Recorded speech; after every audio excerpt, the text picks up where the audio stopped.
बिस्मिल्लाहिर्रहमानिर्रहीम। आज हमारा टॉपिक है बोन एंड कार्टिलेज। बोन और कार्टिलेज के बारे में हम पढ़ेंगे। बोन और कार्टिलेज मसल के साथ मिलकर स्केलेटन बना देते हैं, ढांचा बना देते, जो पिछले लेक्चर में हमने पढ़ा भी था। बोन एंड कार्टिलेज, सबसे पहले तो ऑस्टियोलॉजी पढ़ते हैं कि ऑस्टियोलॉजी क्या है। It is very important MCQs. The study of bone is called osteology. Bone के मुताले को ऑस्टियोलॉजी कहते हैं। दूसरा, ऑस्टियोन क्या है? The structural and functional unit of the bone.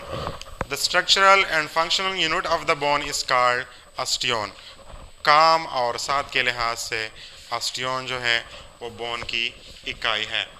Bone क्या है? बोन टिश्यूज है। क्या है? टिश्यूज। टिश्यू क्या होते हैं?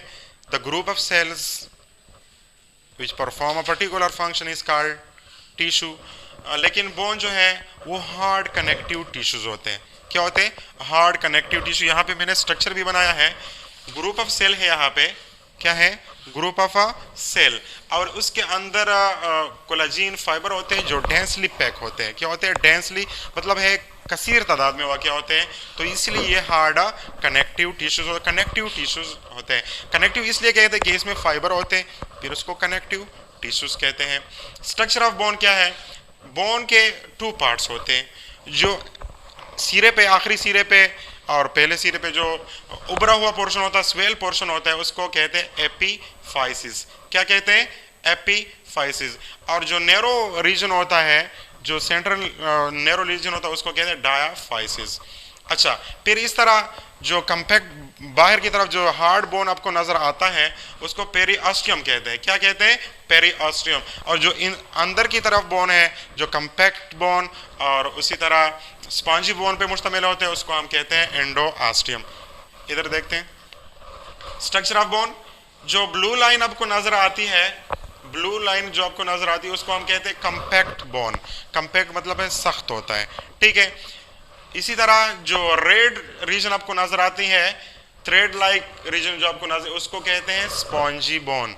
स्पॉन्जी बोन इसलिए कहते हैं कि स्पॉन्ज की तरह होता है, तो इसलिए इसको स्पॉन्जी कहते हैं। कंपैक्ट बोन और स्पॉन्जी बोन को कलेक्टिवली हम एंडोऑस्टियम कहते हैं। क्या कहते हैं? एंडोऑस्टियम। अच्छा, बोन के अंदर एक कैविटी होती है, खाली जगह होती है, एक लॉन्ग खाली जगह होती है, जिसको हम कहते हैं, वहाँ पे क्या होता है? वहाँ पे बोन मेरो होता है। क्या होता है? Bone marrow.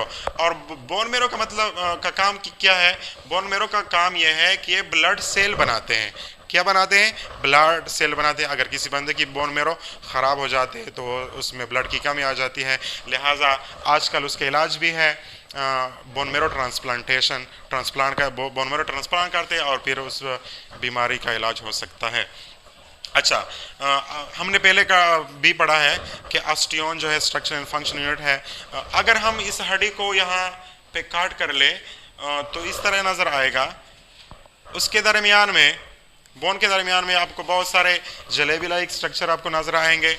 इसको क्या कहते हैं? ऑस्टियोन कहते हैं। ये तमाम के तमाम क्या है? ऑस्टियोन है। ये तो बाहर से आपको जलेबी की तरह शक्ल नजर आते हैं, लेकिन ये अंदर से मुख्तलिफ होते हैं। हम एक ऑस्टियोन को यहाँ बना देते हैं। ये ऑस्टियोन है जो structure and function unit of the bone है। ऑस्टियोन में इस तरह छोटे छोटे सर्कल्स होते हैं। क्या होते हैं? छोटे छोटे दायरे नुमा शक्ल होते हैं, जिसको कहते हैं लेक्यूना। क्या कहते हैं? लेक्यूना। हर लेक्यूना के अंदर ऑस्टियोसाइट होता है। क्या होता है? ऑस्टियोसाइट। और ऑस्टियोसाइट का मतलब है कि ये मैच्योर बोन सेल होते हैं, फंक्शनिंग सेल होते हैं। क्या होते हैं? फंक्शनिंग सेल या बोन मैच्योर सेल्स होते हैं।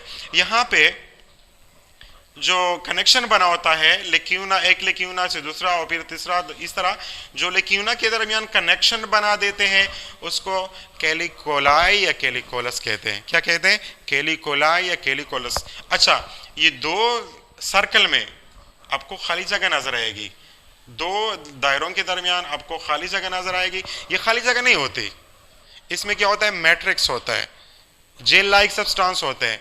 जेल लाइक सब्सटेंस, इसमें दो तरह के केमिकल्स पाए जाते हैं। ऑर्गेनिक सब्सटेंस भी होते हैं, इनऑर्गेनिक सब्सटेंस भी होते हैं। ऑर्गेनिक कोलेजिन फाइबर्स होते हैं ऑर्गेनिक क्या है? कोलाजिन फाइबर होते हैं जो हड्डियों को सख्ती मुहैया करती हैं, जिसकी वजह से हड्डियाँ क्या होते हैं? सख्त होते हैं। और इनऑर्गेनिक सब्सटेंस इसमें कैल्शियम होता है, पोटाशियम होता है, मैग्नीशियम होता है एंड सो ऑन, ये चीज़ें उसमें पाई जाती हैं, फिर इसकी वजह से जो है हड्डियाँ मजबूत होती हैं। अच्छा, सेंटर में आपको एक दायरा नजर आता है सेंटर में, जिसको कहते हैं सेंट्रल कैनाल। क्या कहते हैं? Central canal. सेंट्रल कैनाल क्या होता है? उसमें ब्लड वेजल होते हैं। क्या होते हैं? ब्लड वेजल होते हैं। और ब्लड वेजल जो है वो फिर हड्डियों में जो है खून ले आते हैं। ब्लड वेजल, आर्टरीज भी यहाँ पे वाक़ होते हैं और इसी तरह वेंस भी यहाँ पे पाए जाते हैं। तो ये एक ऑस्टियोन है। इसी तरह तमाम ऑस्टियोन का जो इस तरह स्ट्रक्चर बनता है। ये जो गोल दायरे उसको क्या कहते हैं? लेक्यूना कहते हैं। लेक्यूना, लेक्यूना के अंदर बोन सेल्स पड़े हुए होते हैं, जिसको हम कहते हैं ऑस्टियोसाइड। और ऑस्टियोसाइड क्या है? ये बोन मैच्योर सेल होते हैं, फंक्शन करते हैं। अच्छा, बोन्स में 3 टाइप्स ऑफ सेल पाए जाते हैं। कितने टाइप ऑफ सेल पाए जाते हैं? 3 टाइप ऑफ सेल पाए जाते हैं। एक को हम कहते हैं ऑस्टियोब्लास्ट। क्या कहते हैं? ऑस्टियोब्लास्ट। ये इमेच्योर होते हैं, स्टार्ट में होते हैं, और इसका काम क्या है? Bone forming cell. ये बोन बनाते हैं। क्या करते हैं? बोन की फॉर्मेशन करती है। इसी तरह सेकंड सेल होते हैं ऑस्टियोक्लास्ट। ऑस्टियोक्लास्ट को हम कहते हैं कि बोन डिसॉल्विंग सेल होते हैं। अगर किसी बंदे को फ्रैक्चर आ जाता है, हड्डी टूट जाती है, तो उसी जो छोटे छोटे टुकड़े हैं ऑस्टियोक्लास्ट उसको डिसॉल्व करते हैं और हड्डियों को साफ कर देते हैं। इसी तरह ऑस्टियोसाइड, पहले ही मैंने आपको बताया कि ऑस्टियोसाइड बोन मैच्योर सेल होते हैं और ये फंक्शनिंग सेल होते हैं। तो this is all about bones. इंशाल्लाह कल हम पढ़ेंगे कार्टिलेज। और कार्टिलेज भी कनेक्टिव टिश्यू है, लेकिन वो है soft connective tissue. Thank you.